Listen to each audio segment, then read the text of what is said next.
Welcome all to the first of 20 episodes of Key Events in British History. For today's lesson, we're going to focus, as you can see, on key event number 1, the Roman Conquest, 43 AD. Make sure before we start that you've got your worksheet in front of you or open on a device. However, you're more than welcome to complete your work on paper, take pictures and send it that way.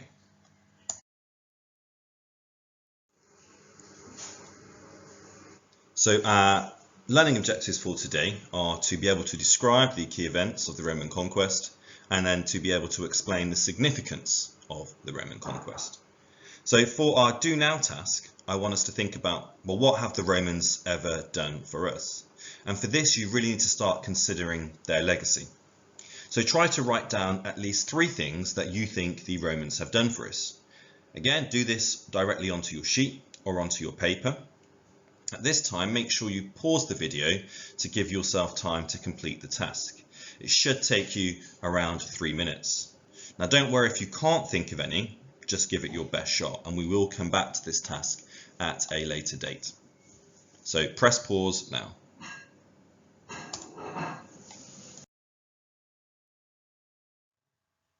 For today's episode on the Roman conquest of Britain in AD 43, we will begin with the context. We're going to go back to over 2,000 years ago, to when Britain was ruled by tribes. These tribes of people were called Celts. Britain, therefore, was very different to today. During this time, the Roman Empire was beginning to expand, and would eventually become one of the largest empires to date. As with many empires, they were always looking to expand, and they soon turned their attention toward Britain. In doing so, they changed the very course of British history.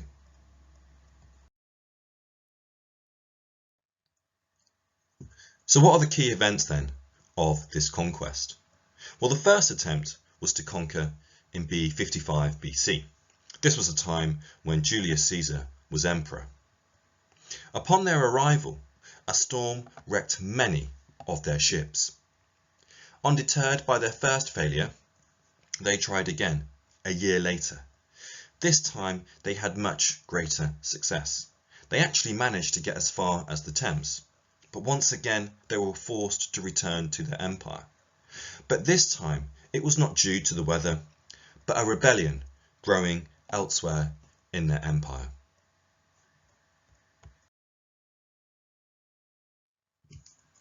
Did you know? Julius Caesar was assassinated in a brutal fashion. March the 15th, 44 BC, Julius Caesar was stabbed to death in Rome. His assassins were fellow politicians. A group as many of 60 of them conspired to assassinate him. And on the 15th of March, at a meeting of the Senate, they got together and stabbed him 23 times. Now, from this event, a famous saying has since emerged: beware the Ides of March. And this saying comes from Shakespeare and a play that he made on Caesar. Now, it is a very popular saying and has appeared in TV shows like The Simpsons and is even the name of a film.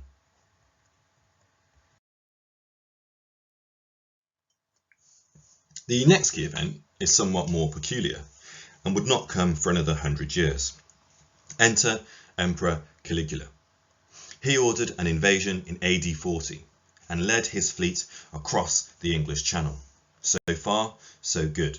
There were no storms for one. However, according to Roman historians, he had a change of heart.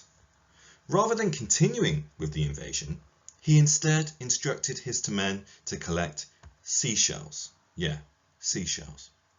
Upon his return to Rome, he could not then claim to have conquered Britain, but rather he claimed to have conquered the ocean.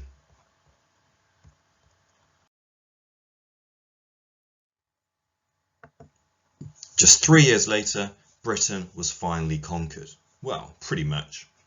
Finally, under Emperor Claudius's stewardship, they were much more prepared. With a Roman fleet equipped with huge catapults called ballistas and a troop of war elephants, success would be had. But it wasn't all plain sailing. It would take a further 30 years of fighting before they would fully control southern Britain. And it was this fighting that is best epitomised by the story of Boudica.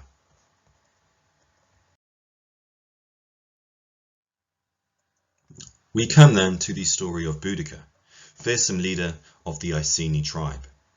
When her father died, she inherited the land, but according to a peace treaty, was required to share it with Emperor Nero. However, she soon grew tired of the heavy taxes and the removal of her land. One particular event was a brutal assault on her people, including Boudica herself, and it was this that led her to rebel.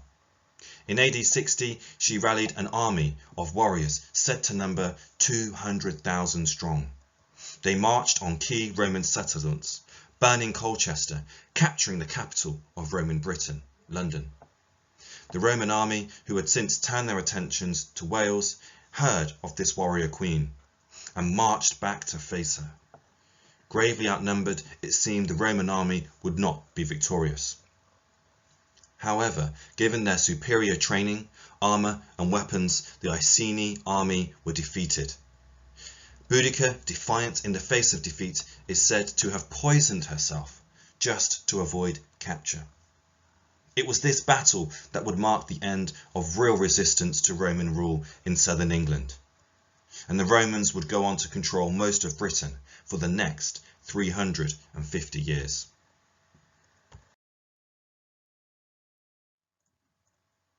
Did you know?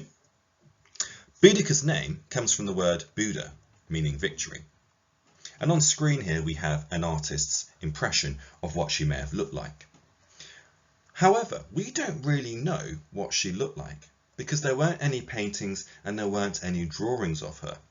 The only thing that we do know is that her hair was red. What we also know though is that she was a fearsome warrior, and in fact her soldiers wanted to make themselves look even more terrifying and so would paint themselves blue. What then is the significance of the Roman conquest? Why did we decide to start with this key event? Well, during their occupation, they built 16,000 kilometres of roads, and they also introduced Latin. If you think about many of our towns and cities, they too have a Roman link. Places ending in Chester, Castor and Castle will or can be traced back to the Roman times. In fact, London, our own capital, was a Roman creation. So if anyone ever asks, well, what have the Romans done for us? The answer is always, well, quite a lot. So now comes a time for our series of tasks. The first one being a quick quiz. Now I'm not going to bore you by reading out all of the different questions, but what I'm going to ask you to do is to have a go at answering them. Now again, you can do this on the sheet that you've been given, or you've downloaded I should say, or you can write your answers directly onto a piece of paper. We will of course go through them after, but what I want you to do now is to press pause and have a go at answering these two questions. Give it your best shot. If you want to, you can go back, you can rewatch the video up until this point to help you, but press pause now, have a go at answering, and then when you finish, press play again and we will go through the answers.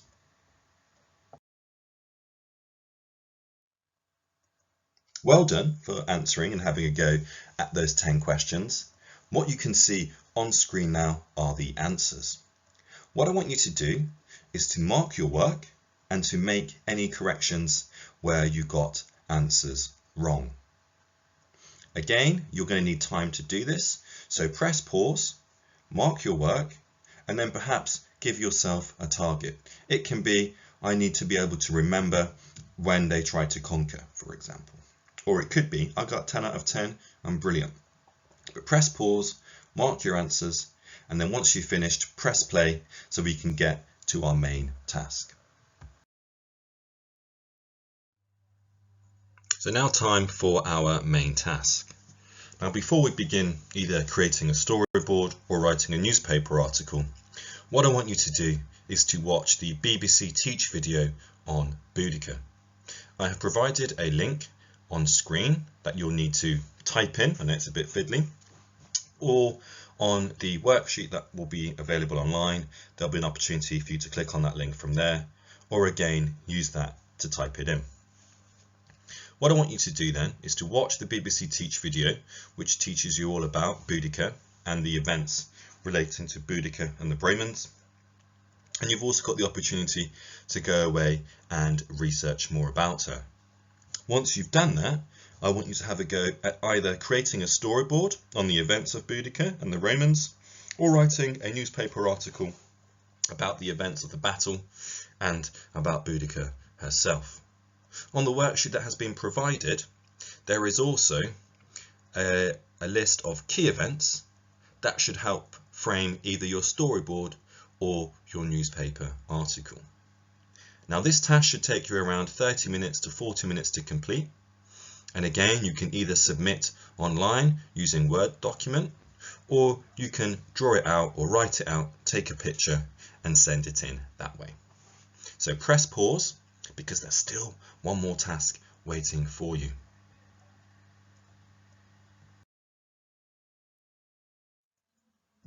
Now finally time for the challenge task. So what have the Romans done for us?